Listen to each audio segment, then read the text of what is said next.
It took me over 6 years to write this book.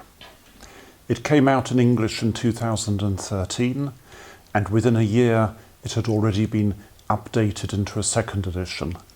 This Spanish edition, which comes out in September 2015, is updated to the beginning of this year. Now, the reasons for it being updated in this way is that, of course, Arab history is being made as we speak. But you cannot understand what is happening in the Arab world today unless you look at the history going right back to the time of the appearance of Islam and even earlier. And one of the reasons I wrote my book was because I thought there was far too much misunderstanding. It was so easy for people to demonize each other, to neglect to see the human face of the other side, because I really do not believe that the Arabs and ourselves are very different. It has not been a clash of civilizations, as Samuel Huntington claims. What it has been an unfortunate combination of events, historical accidents, misguided policies, and a lack of understanding, a lack of willingness to understand the other side. And if you want me to prove this to you, I have some proof, but it is something very sad.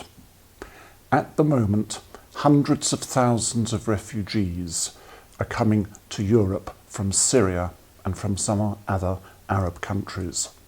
Now, these refugees would not be coming to Europe if they did not want the things that we want: a free life, democracy, freedom of speech, the opportunity to do the best for their children, to educate their children.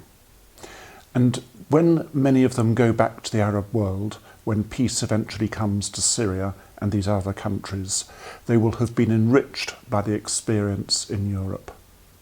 But I also think that we ourselves can enrich ourselves by learning about the Arabs, learning about their history, because after all, there are many dark things in our history too, and we ought to acknowledge that when we think of the Arab world.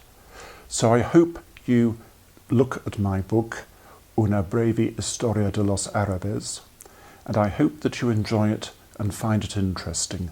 If you have any comments, please do feel free to contact me via my website, although unfortunately I do not speak Spanish, so you will have to be able to write to me in English. I'm very sorry about that. Many thanks for listening.